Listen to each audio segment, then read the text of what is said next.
Welcome to this video. Today, I will guide you through the simple process of clearing your browsing data in Opera GX Mobile. Whether you want to remove history, cookies, or cached files, this tutorial will help you keep your browser clean and running smoothly. Let us get started right away. First, open the Opera GX Mobile app on your phone.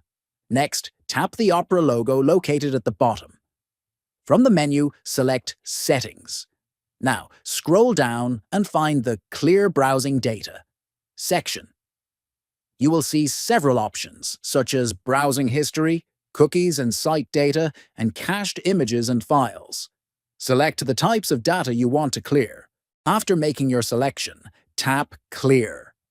Wait a few seconds for the process to complete. Once done, your selected browser data will be successfully erased. That is how you can easily clear your browser data on Opera GX Mobile. Keeping your browser clean helps protect your privacy and ensures faster performance. Thank you for watching this tutorial.